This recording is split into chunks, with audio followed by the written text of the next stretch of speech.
Thanks very much. So first, before I get to the bulk of the topic, I was reminded watching the other ones that I speak a lot at mobile-specific conferences. I write on mobile. I have the word in my title, but I forget not everybody's on board with that. So I'm going to persuade you, in case you're still going, website's fine with me, why it matters, real briefly. First, we're outnumbered by them. There are more, as of last year sometime, but I don't keep track, there are more mobile devices in the world than there are humans. And a pretty good distribution of them. Most people that aren't infants or in comas actually have a mobile device on them. Computer sales are flat, have been for a while. Mobiles continue to grow, but have outsold computers since the last 2 years, I think. So growth is there. Even with all this scale already in place, the growth is continuing to be massive. Forget sales even. Use is the kind of thing that's dramatic to me. Mobile traffic grew 80% last year, which I believe, if you look at use rates, depending on which survey you take, just people in the U.S. prefer to use or only have, for internet access, a mobile phone. I said that backwards, but anyway, about half of the time, half or 3/4 of the people in the U.S. either only have a mobile phone, have no desktop computer access, or at least will always start on a mobile.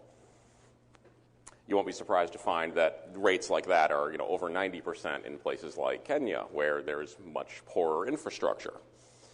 Almost half of all data transferred over the internet in the U.S. this past Christmas Day originated from mobile devices or was delivered to them.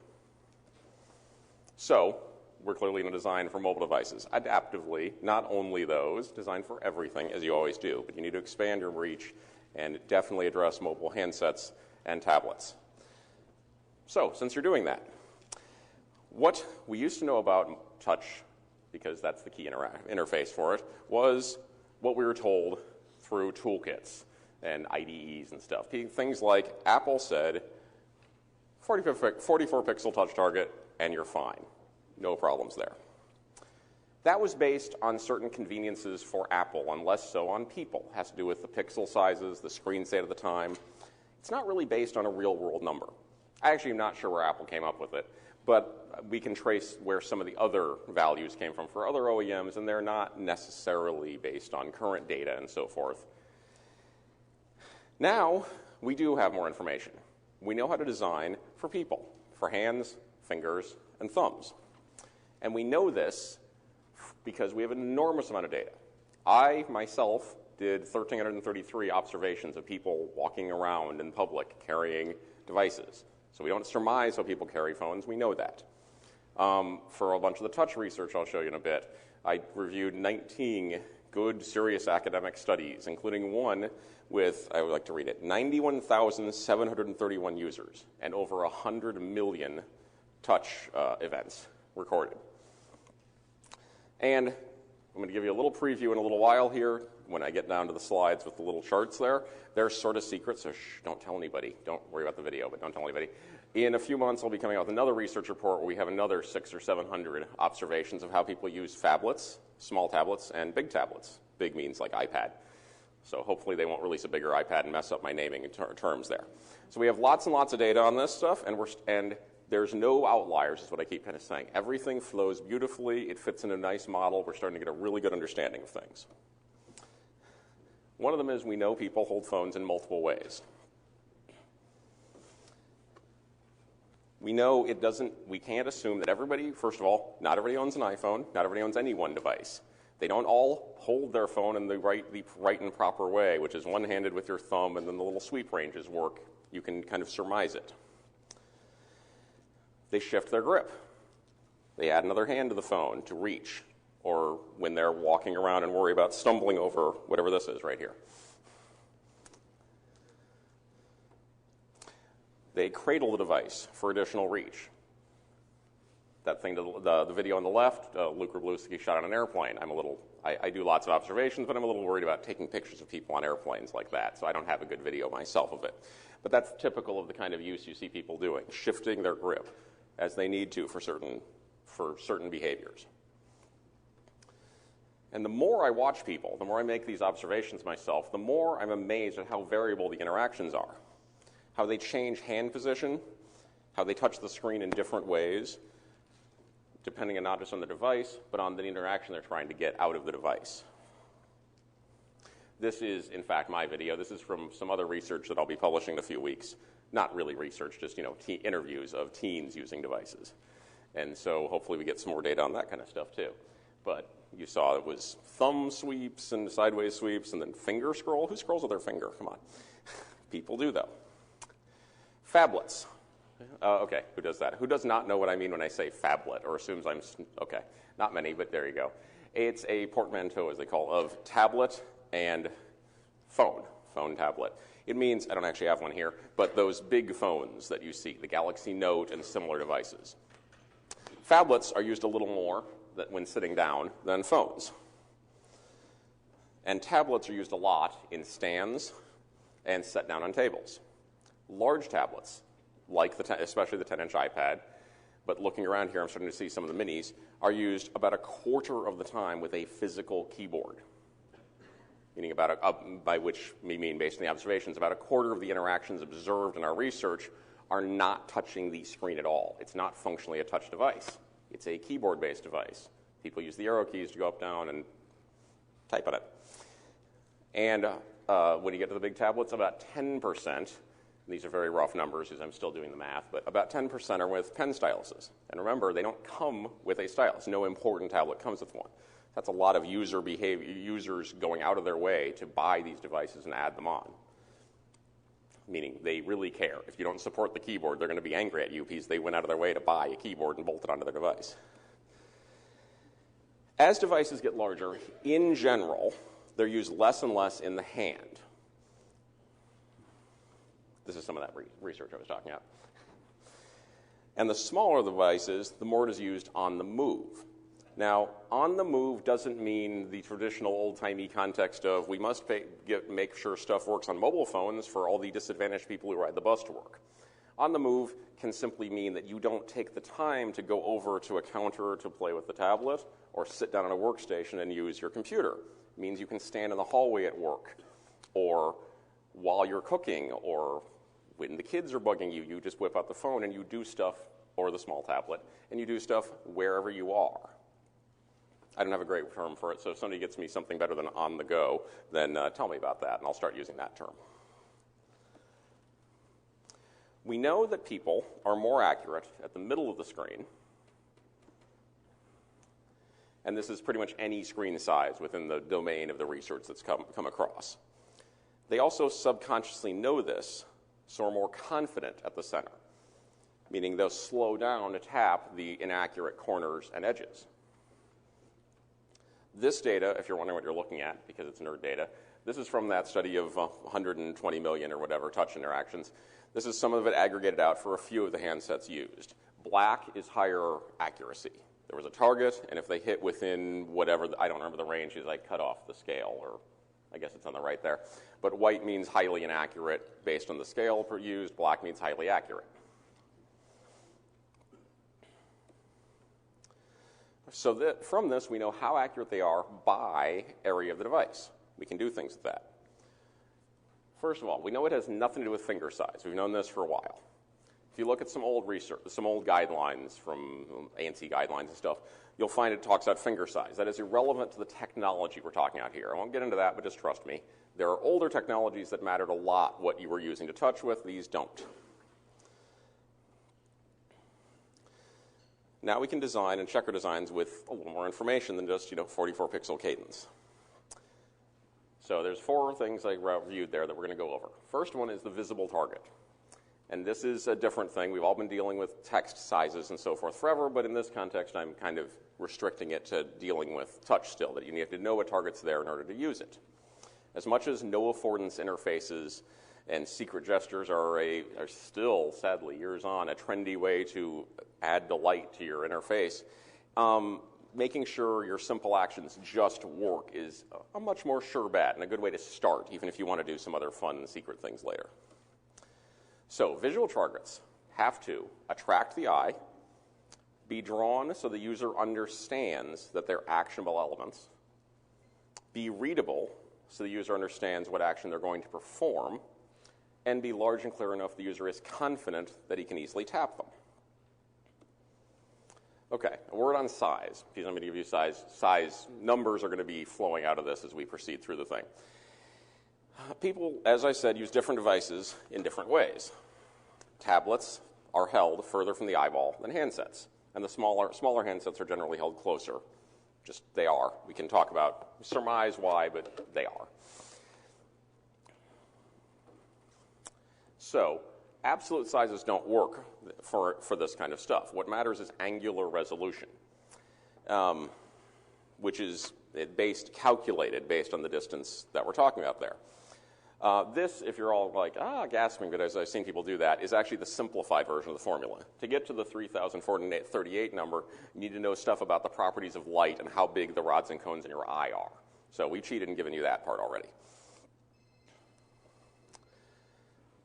And we've cheated and given you the basic numbers there. Very small phones, and they're not all feature phones, I just did that as a thing, but there are lots of rather small devices, Android devices, for example, that are being sold to teenagers and in emerging markets and stuff. Very small phones, though, can get away with 4-point type. That seems insane, but that's because we're used to, say, print stuff that's right at a print range. Handsets are often held like right here at very personal range. Normal smartphones, there's a little bit of a range here. I've rounded, but your typical smartphone that almost all of us have in the room is you can get away with about a 6-point type, and a tablet is around 8 points. Notice I'm using typographer's points. Nothing to do with an Apple point, which I hate and want to find out who came up with that idea so I can punch him.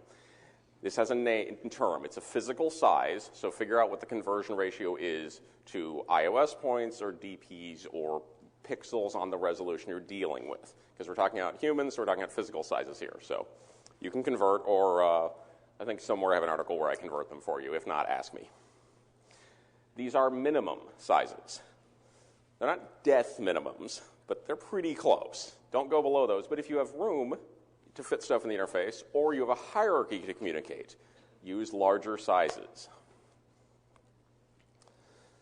Clickable items need to not just afford their action, and I'm going to keep using that. I looked it up, and I'm pretty comfortable with it, making it clear what it does, but they need to do it consistently. So this is real. This is just Google Calendar.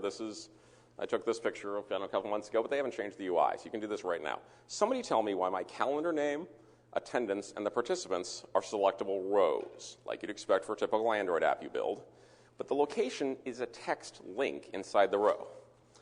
If you click anywhere but exactly on the link, if you click the word location, even though it's between the two bars, nothing happens. Not a clickable item. Be consistent. This interface should be a row-by-row selector type thing. Entirely aside from the size of the click area being kind of small and stupid, consistency would help this. Because I click things real quickly, go through, they open, they do stuff, and then I cannot click the location because I'm not in that mindset. People get used to interface conventions very rapidly. Be consistent. Okay, I said finger size doesn't matter for touch, right? Okay, well, not for touch, but it does fingers do get in the way. Oops, got ahead of myself. This particular example here is kind of anecdotal. It's me, but I've seen similar results I just can't easily share from real research and real interaction stuff. I should have opened it. Oh, well.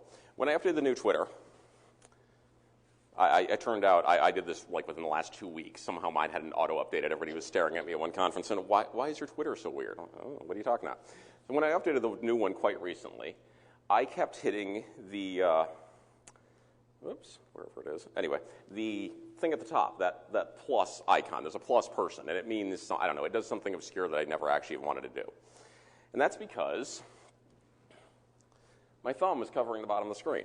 I have that thing I told you where we tend to focus in the middle of the screen. That's where the main things are happening, reading and interaction is the list of items. And my thumb is covering the bottom, so I'm not really looking at that little compose area. I've memorized it over time, but I just missed it.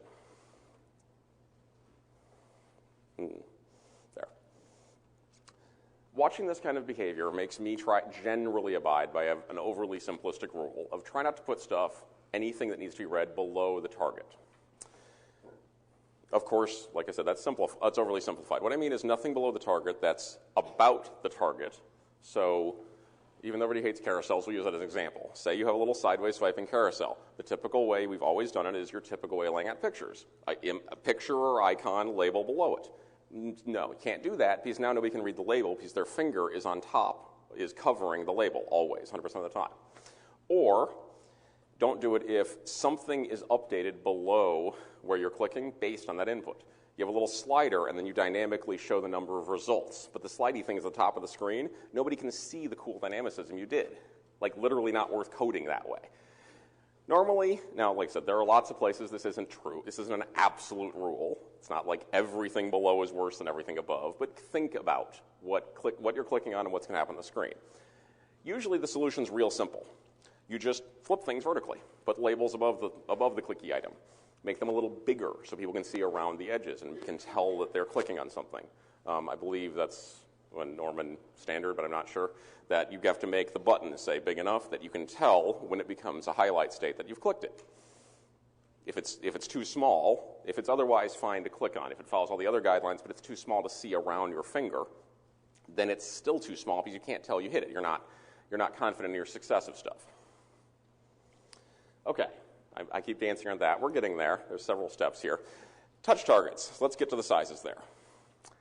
The way that capacitive touchscreens work is complicated, and I won't get into it too much. But it's about electrical conductivity. It's capacitive, literally it's about capacitors, that kind of thing. Anyway, the part of your finger that is sensed is the centroid of the contact patch, which is the little flat part that gets pressed against the screen. And what matters for touch accuracy is not the size of your finger, the contact patch, or any of that. It's just the CEP right there, the circular error of probability, which is a mathematical expression of accuracy. This varies based on all kinds of attributes, on the type of user and their environment and all kinds of stuff. And one of the things we've noticed is region of the screen and stuff. But for touch target itself, we can pretty confidently say 6 millimeters minimum. And that's minimum. That's not like the type size, and you can kind of sneak under it if you're talking about legalese. That's the minimum size. Don't make a 5.5 millimeter touch target ever.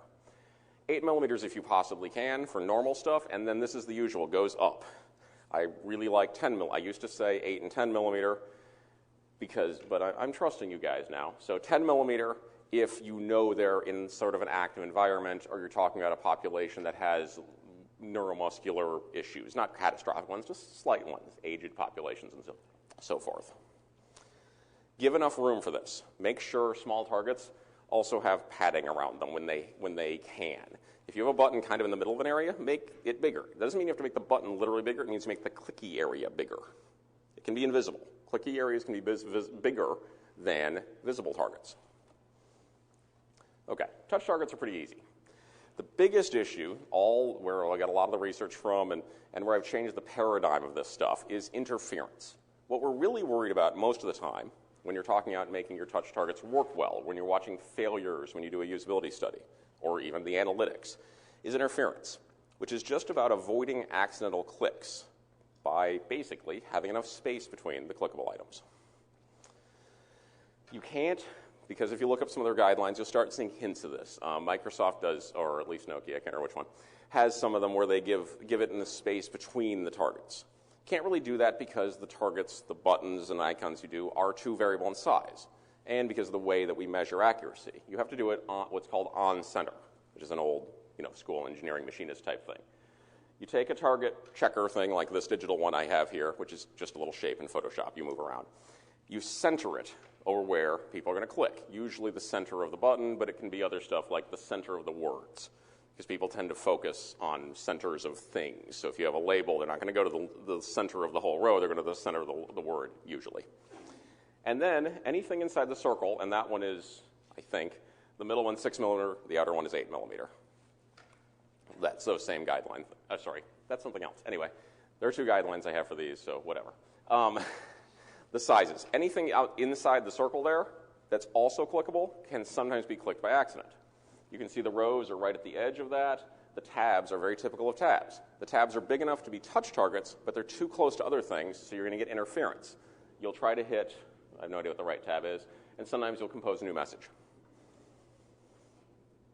There's more that we can talk about that I'm not doing today about making sure that's not a catastrophe, like Don't have that accidentally hittable upper right button be delete my account without a guard condition.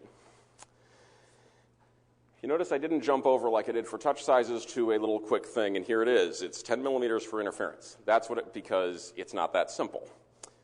That chart I showed you before of the dark and light areas is what we're going to use now. Because they correspond, what I've done is boil them down to this thing, which some of you saw earlier. This is where I'm talking about that part that I didn't explain in the workshop. This is not a grid, as in a design grid. These are size guidelines. What you want to do is within broadly this region, like that top, that masthead, you want to make sure that anything you put that's clickable is got that much space around it so nothing else gets clicked by accident. Some of these are pretty easy. They give you very nice, neat numbers. The bottom row, the menu bar, whatever it's called on the iPhones, if you put 5 items, it's starting to get crowded. If you put 6, you're an idiot. 4 is best. You can just see it right there. And a lot of these line up nicely. I think I have examples. They like that bottom bar. It's a little shorter, but if you don't put in critical items at the bottom on that menu bar for an iPhone, things match up pretty nicely. 4 items is a pretty nice looking number of them anyway. It's always been a good kind of guideline. Now you have a mathematical human factorsy type reason to do that. Red ones are bad, by the way, where you can see where we put items too close to each other. I'm starting to call this design by zones to try that whole I'll be buzzword guy, and then you'll remember it. If you get another word for it, tweet it, and I'll use that instead. I think, so besides looking at this difficult chart, I have a slightly simpler one at the very end of the slideshow in a minute here. I tend to boil these down instead to a pretty simple checklist of behaviors you want to keep in mind. Put things that you want people to read, or primary interactions, in the center of the page. And if you start thinking, well, that's impossible, I need all these actions up top, think about the Twitter example I showed you. You might think your big primary actions are up here, but no. The list view is what people are looking at and what they're clicking to do things like retweet and respond to. Provide room to scroll. If you have like just a normal text document or talking, some help thing, and you finish the document and the last line's down here, people will read that last little bit less. Pad it out so they can bring the content up to the middle of the page. Make whole rows selectable. And either that or you got to make your rows taller. If you put actions at the very extreme left and right edges, then you're going to increase the chances they're going to hit that action for the wrong row because the accuracy is a little low. Limit the number of common controls. Like when I was talking about the 4 items across the bottom on the iPhone right now, you hardly have to check the grid or remember the numbers per phone. You can just remember to not crowd them in there. Put fewer actions in the action strip or the menu bar at the bottom as a general rule, and you'll be fine. And tabs. Lastly, and I talked about this in my workshop too, so hopefully you won't be bored. I say the best way to work with a lot of this stuff is to do it at device scale. Get stuff, draw, little sketch things on bits of paper at the right scale. Get examples on, I don't have one. Oh, there I do. Get your stuff on the phone screens.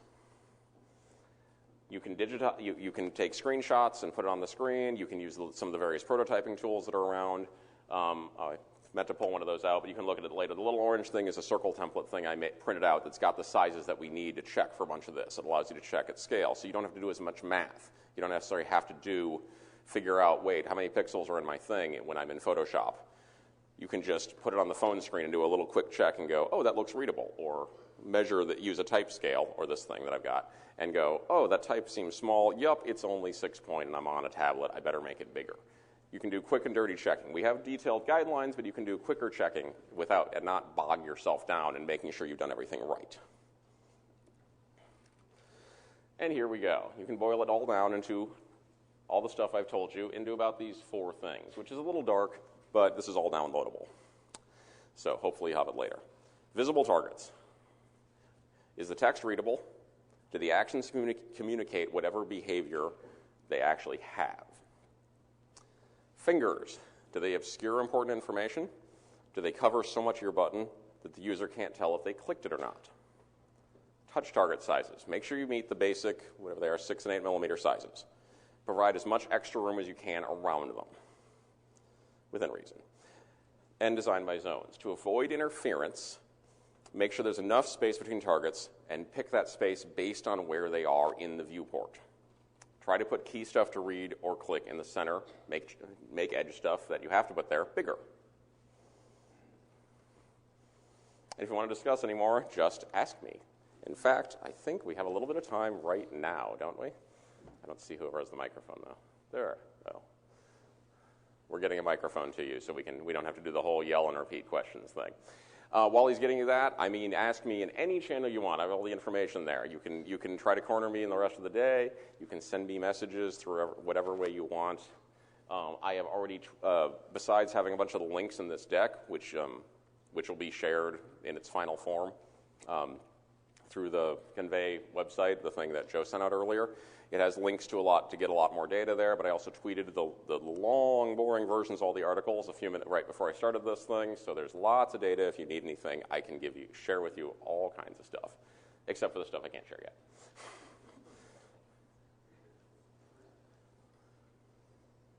Okay, we're getting there.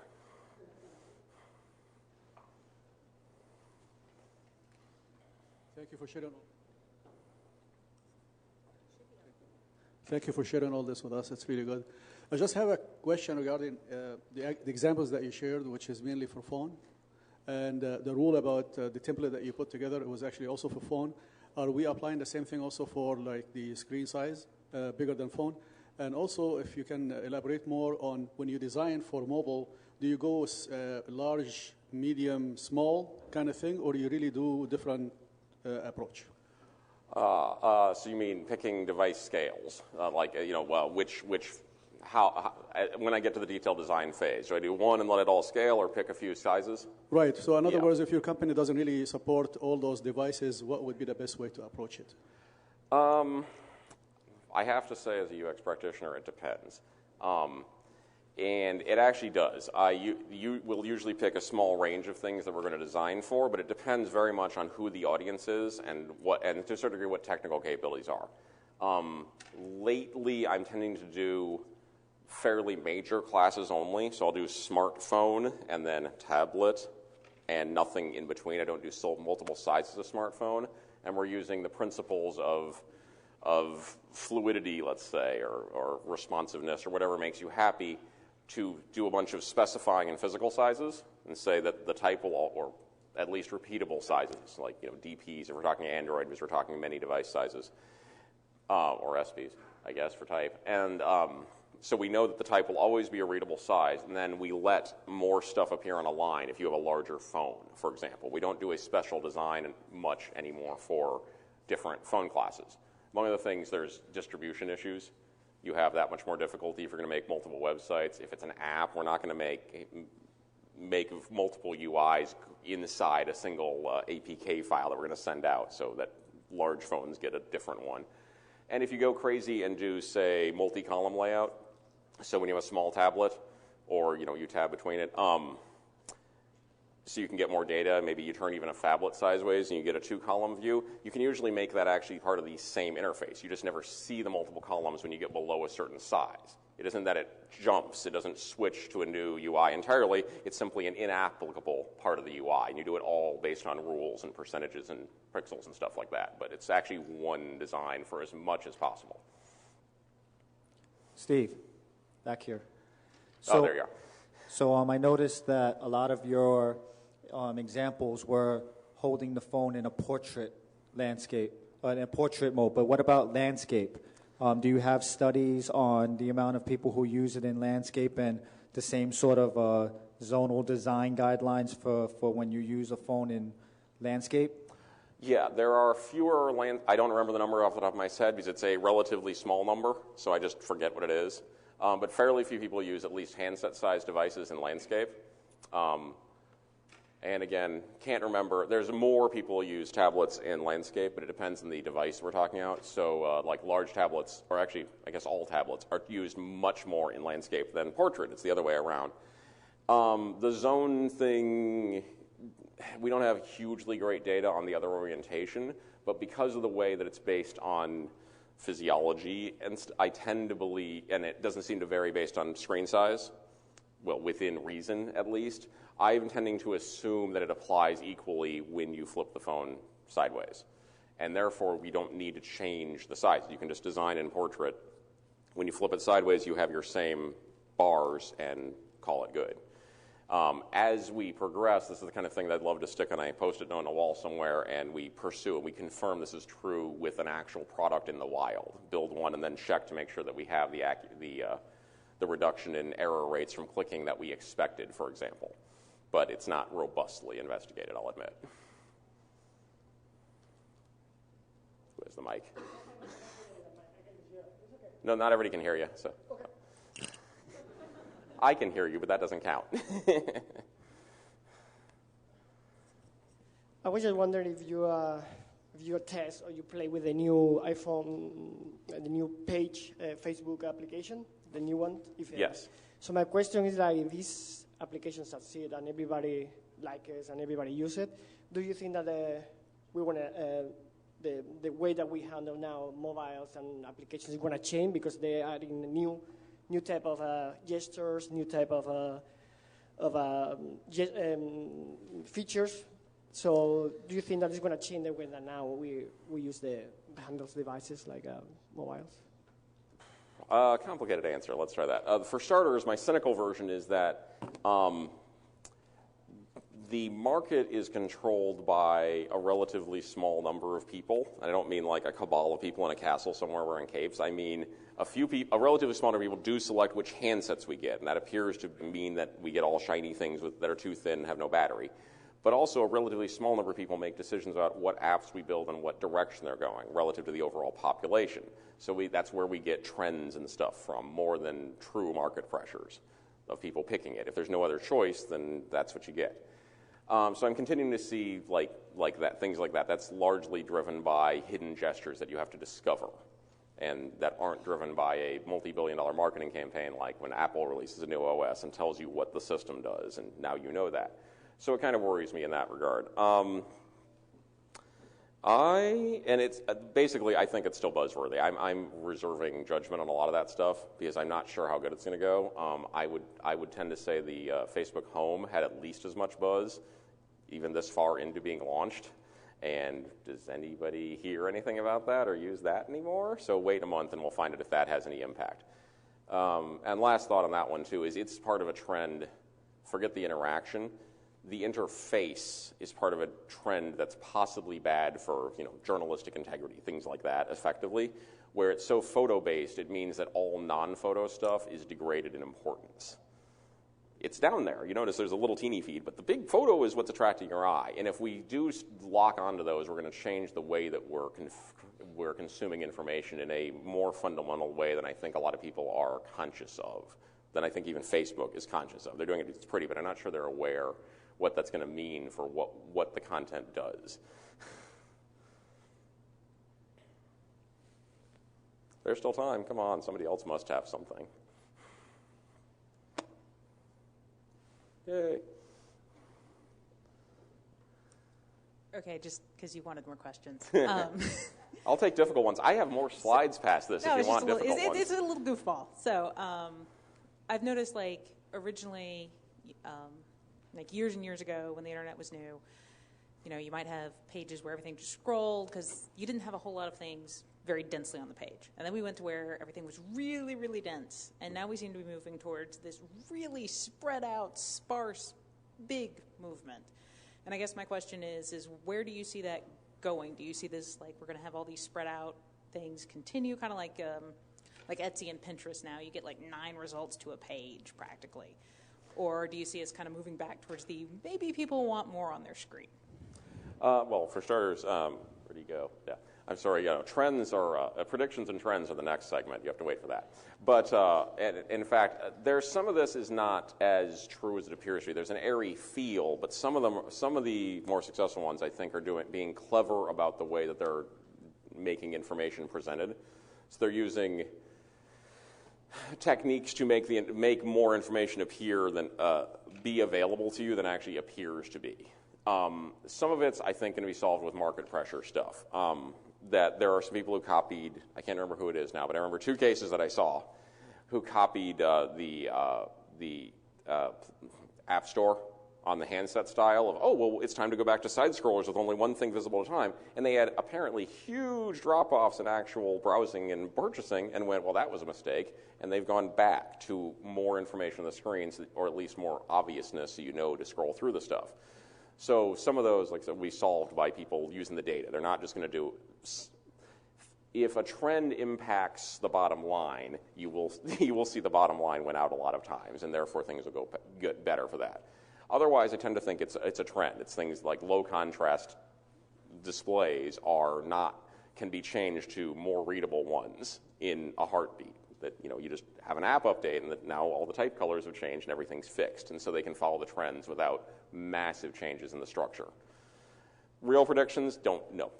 I can never tell. I'm not a trend guy, so I'm always wrong. I've just decided that the one thing I can predict is I have no idea what's going to happen a year or two from now, and plan for randomness and uncertainty instead.